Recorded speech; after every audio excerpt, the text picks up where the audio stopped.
Hi everyone, welcome back to my channel. Today is a big day and I want to make sure I made this video to share more about my journey to get here. So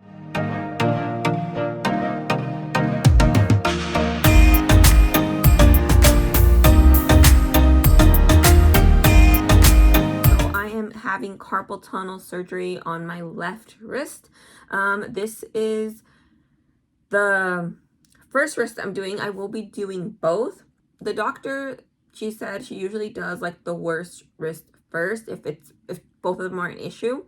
But I decided to do my left first because I wanted to, I need my hands. Like everybody else, but I don't have a lot of help. So I wanted to make sure that I would still feel comfortable.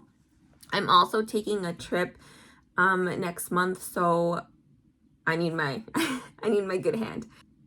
A big reason why I wanted to do this video is because I struggled to make the decision to have surgery. And this is a minor surgery, so I'm not even going under. She just does local anesthetic, so I can even drive myself home if I wanted to. But the reason I wanted to do this video is because there was a lot of like positive and there was a lot of negative reviews surrounding this surgery. She also mentioned that she has like an 80% like positive success rate, which might seem bad, but the other, like she says, the other percent is that like it doesn't have an effect, and usually those people are people that have had carpal tunnel for a long time. So if you do not deal with the carpal tunnel, then you can damage the nerve to the point where it's like too late to do surgery. Like it's not actually going to help it. So I did a lot of research, and I did get scared for a while because it has been about 5 years since my carpal tunnel symptoms started. And that's why a lot of people are like, oh, well, you're too young to have carpal tunnel, or you're too young to have the surgery, like do X, Y, and Z. And I have done a lot for my hands to feel better, but it hasn't helped. And I know that I can wait, right? I can wait and do the surgery later, but I feel like these are my good years. Like, and I have stopped doing a lot of things because my hands hurt. Right now it's better because I've learned to manage it. I have braces that I wear all the time, but as soon as I start doing something where I'm using them, like if I just type normal in a day, then my hands will be aching really bad at night. Even when I do travel, like just carrying my suitcase, my hand will ache. Driving, sometimes my hands will like some very basic things. So even though they are better, like my left wrist, I haven't actually been wearing my brace consistently over the last week. But again, I haven't been doing a lot for work. I have a program called Dragon. So my workplace was really great. They got that for me. So I can talk to my computer. So once I start hurting, I'll talk to my computer and I can write emails. I can respond to emails. So that's really great. I have, like I said, I've built a system.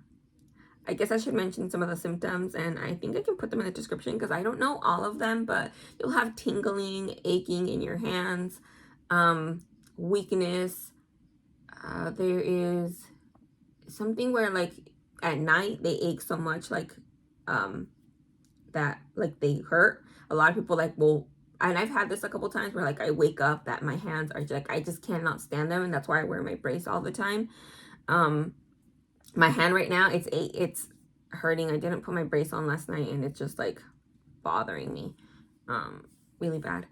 So I first started, I didn't know what carpal tunnel was. So I noticed that my hand was like aching. Like it was just like getting really tired. Like I felt like I needed to stretch it. Like it was getting stiff. Oh, stiffness is the other one. Like it just started getting stiff. So what I did as a good worker, I started using my other hand more. And then eventually my other hand started aching and doing all these things. And then I was just hurting, and I'm like, what the heck? Like it was like, I couldn't move my hands like I normally would. Like they were just stiff. They were like just not functioning well, and I was typing a lot.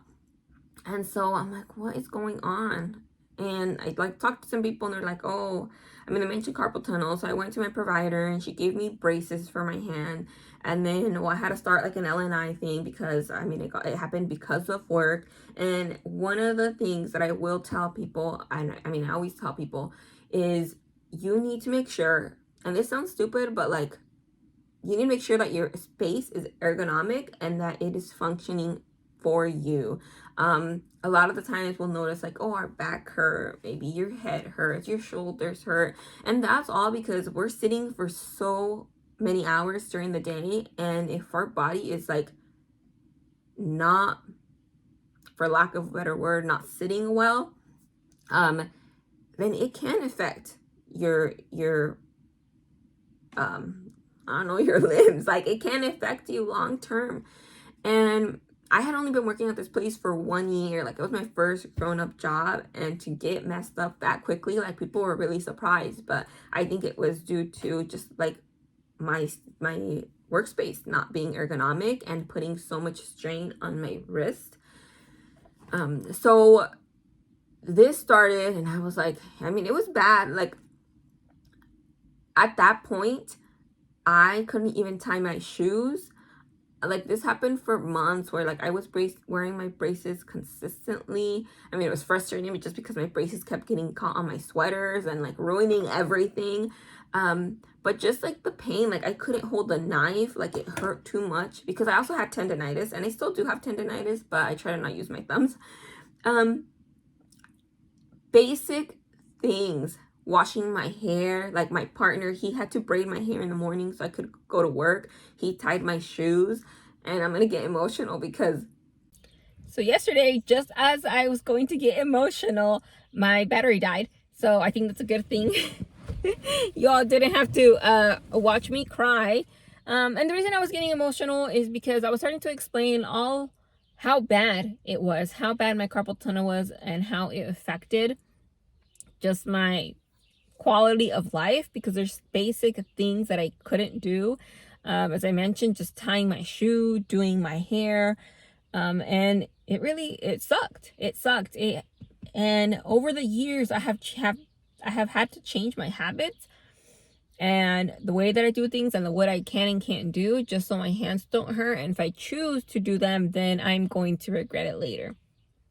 So I've decided that it was time. It was time to get the procedure done, which I did yesterday, and hope for the best. So I want to tell you a little bit about the procedure. I don't want to make this video too long, but so I get there. This is only done by local anesthetic, so you don't have to have a driver or anything. You can drive yourself to and from. I mean, obviously you can drive yourself too, but you can drive yourself home as well. But I brought somebody with me just because, I mean, I'm used to driving with two hands, so I didn't want to risk like metiendo esta mano, like using this hand by accident and hurting myself. So I brought a friend. I get in there, they take my vitals, verify everything, and the doctor comes in. She pokes me with the anesthetic. She gets really in there. That actually was, I mean, it was a little bit painful, like just her poking around. She leaves me there for 30 minutes. Then after 30 minutes, or a little bit prior to 30 minutes, the assistants come back. One of them, I don't know what one of them was doing. I think just like typing some stuff on the computer about the procedure. And then the other one starts to clean my hand. So this whole time I have my hand on a like little table. And so she starts to clean it with some like pink stuff. She like, I don't know, I mean, I feel like clean my nails. Like she was really cleaning my hand. And you have to take a short sleeve top. And I mean, you want to, because it would put a lot of pressure on this. So today I wore a really, really light cardigan just because I didn't want this to be super tight. So they clean your hand really well. Then the doctor came in, she got all prepped, got things prepped. Then they put my hand on this little like pillow type thing. And then they, I could feel that they took some of the fingers, and they like, it felt like, I didn't look, I'm actually not bad with other people's blood, and I'm the person that I'll like sit on Snapchat and watch like tummy tucks and those kind of things. But for my own myself, it's not the same. So they, I think, hold down pretty much like they put a couple rubber bands on each corner of this little pillow to keep your hand in place. And then she's like, okay, I'm gonna test it, make sure that you can't feel anything. She's like, do you feel anything sharp? Nothing. I think she did like 2 spots. I didn't feel anything. And then I feel like, I mean, I didn't feel any pain. So then she's like, okay. So she starts and I feel like this. Kind of like when you're cutting like meat. That's what it felt like. And I'm like, is she like cutting me or is she cutting the thing? But she must have been cutting me. And then you could feel as they're putting, I don't know, I want to say forceps, but it's a thing that they pretty much put it into your skin and they pull. And so they did that in a couple different places. And so they pull it apart, right? So she can see everything. And then she's like, okay, she does one part and then she's like, oh, I'm going to do the back and I'm going to do this. So I don't know exactly because they cut, it's not a tendon.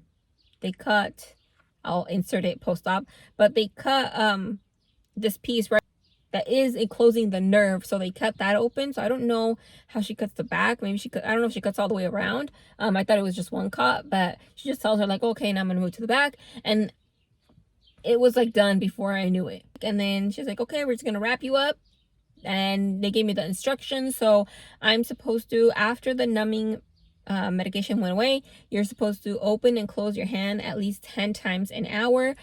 You're supposed to ice it 20 minutes out of the hour. I haven't done a very good job of that because I've been on the road. I had an interview today, so I had to go. And then, I mean, you can take medication, obviously, if you need it. And that's kind of it. Oh, I mean, the biggest thing is you don't lift anything that weighs more than 5 pounds. So, I mean, I wasn't planning to. It does hurt to like open my hand right now and it's time for a medication, but it kind of feels like good at the same time, like you're stretching, like if you really needed to stretch. And if you have carpal tunnel, you'll know like sometimes when it's hurting, like you take, I don't know, what I would do is I would like put pressure on this side, like on my fingers, and it would stretch right here and it would feel so good. So that's kind of what it feels like. At the very center of my palm though, I do feel like more of pain when I stretch, but it's not unbearable, especially with medication. Yeah, in 2 weeks I'll go. They'll take out the stitching. This is supposed to stay on for 3 days. And, you know, so you don't wet it or anything. Once you take it off, you want to make sure your stitching is dry. You don't add any like Neosporin or anything like that. You just let it do its thing. You let your body heal. But it's very, very important to do your exercises because then your hand can kind of stiffen up. And I don't know what happens after that. But yeah, so that is my journey so far. I'm just had my surgery yesterday, so it's been 24 hours. I am very excited again to have a normal functioning hand. I will make another video to kind of update you all probably at the 2-week mark. If you all have any questions, comment them below and then I can answer them in that video. So thank you all for watching. I will see you all in the next one.